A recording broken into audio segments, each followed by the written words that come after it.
네, 안녕하세요, 여러분. 오늘은 좀 제가 계백장군 인사 올립니다만은 오늘은 좀 다소 좀 무거운 주제를 가지고 여러분과 한번 의견을 나눠보도록 하겠습니다. 그 사형제 부활 제도에 대해서 저는 찬성하는 입장이거든요. 왜냐면은 지금 뭐 강윤성 사건이라고 있었잖아요. 뭐 40대 여성과 50대 여성을 괜히 아무 죄도 없는 여성을 죽이고 그 다음에 또 기자들의 질문에 대해서 더 죽이지 못한 게 한이다. 근데 이런 말을 강윤성이라는 사람만 한 게 아니고요. 이거 사람이라고 할 수도 없죠. 뭐 옛날 지존파니 뭐 유영철이니 얘네들이 하나같이 하는 말이 더 죽이지 못해서 한이 된다 이런 말을 남기지 않았습니까? 그런데 여기에 대해서 이 사람들을 계속 국민의 여러분들의 세금으로 그 사람들을 먹여 살리고 아프면 치료해주고 또 안 그러면 인권 문제에 걸리니까 여러분 이게 가당한 얘기라고 생각하십니까? 아니 지금 강윤성이처럼 그냥 아무 죄도 없는 여성들을 자기하고 단지 성관계를 안 한다는 이유로 죽인 다음에 더 못 죽여서 한이다. 아니 이런 사람을 계속 여러분의 세금으로 살리는 게 옳다고 생각하십니까? 그러니까 무슨 말씀이 있냐면은 이 사형제도를 반대하는 사람들 논리는 항상 인권이에요. 사형을 받은 사람에게도 인권이 있다. 그러면 저는 반대로 질문을 드려볼게요. 그러면 그 사람들한테 억울하게 죽은 사람들의 인권은 없나요? 또 그 억울하게 죽은 사람들의 가족의 고통에 대한 인권은 없나요? 생각을 안 하시나요? 여러분 뭔가 이상하지 않습니까?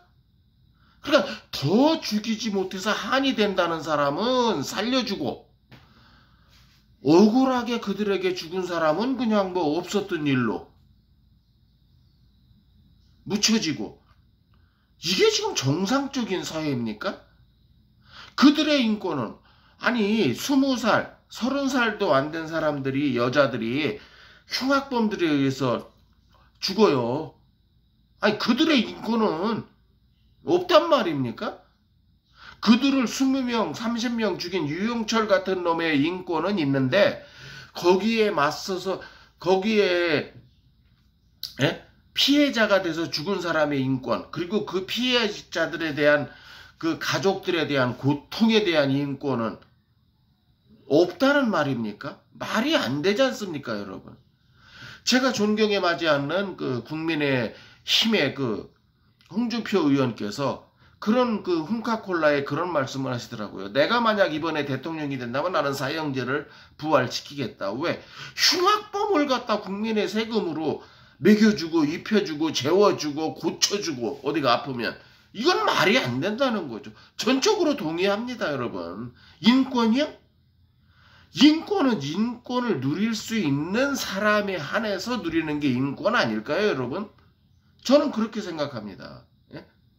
아니, 스스로 인간이기를 포기하고 더 죽이지 못해서 안 달랐다는 사람들, 이 사람들의 인권을 지켜주기 위해서 국민의 세금을 그렇게 쏟아 부어야 될까요?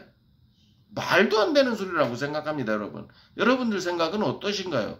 사형제는 반드시 부활돼서 1997년 마지막 김영삼 대통령 때 마지막으로 치러진 사형제도가 다시 시행되어야 된다는 것입니다.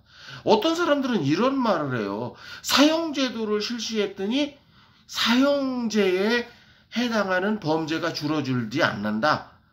그러므로 범죄 예방 효과가 없으니까 사형제는 폐지되는 게 마땅하다. 아 이게 무슨 개풀 뜯어먹는 소리란 말입니까? 여러분들 이렇게 생각해 보세요. 자 사기꾼을 잡아서 처벌했더니 사기꾼이 여전 생겨나요. 절도범을 잡아서 처벌했더니 여전 절도범이 생겨요.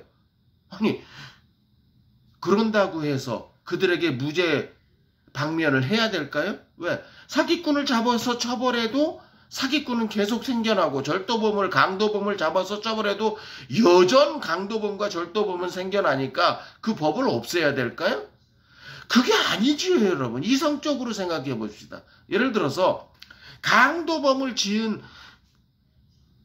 범행을 한 자는 강도범으로 처벌을 해야 됩니다. 그 강도에 맞게 말입니다. 절도범도 마찬가지고요.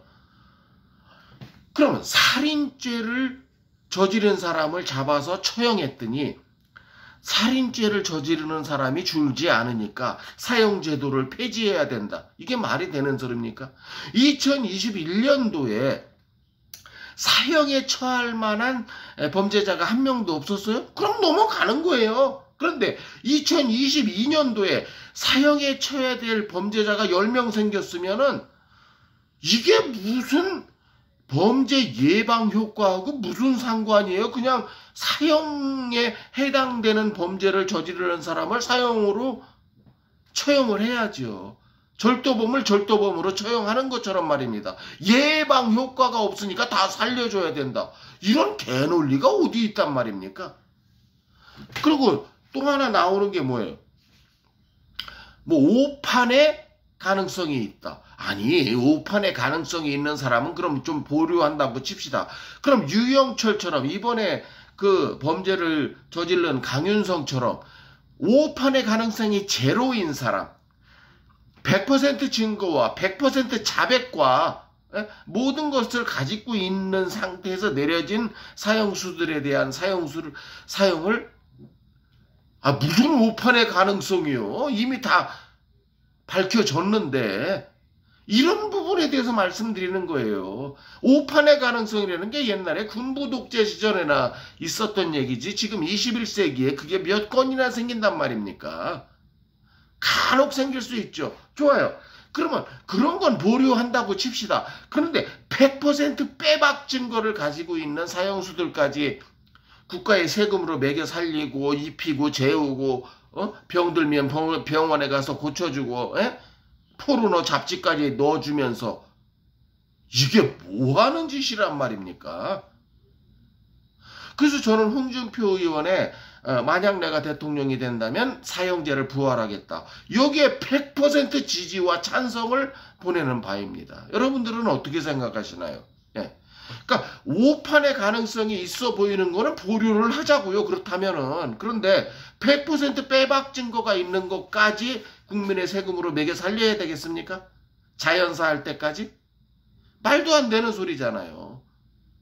거기에 또 무기징역이 떨어진다면 또 감형을 받을 수도 있어요. 그런 사람이 또 나오면 그게 바로 조두순 같은 사태 아닙니까? 말 같지도 않은. 제가 살고 있는 미국에서 성범죄를 저지르려면은요, 100년, 200년, 1000년, 2000년 징역이 떨어져요. 한국은 뭐예요? 조두순 같은 파렴치범을 12년? 그러니까 국제적으로 욕먹잖아요. 무슨 애들 장난하냐고. 어떻게 보면 성폭행범을 정부가, 사법부가 키우고 있어요. 여기에 대한 강력한 법을 국회가 만들어야 되는 건 당연한 거 아니겠습니까? 예. 여러분, 오늘 제가 드리는 말씀은 여기까지입니다. 여러분들 생각 어떠십니까? 좀 한번 댓글로 의견을 남겨주실래요? 사형제 부활 꼭 필요합니다. 왜?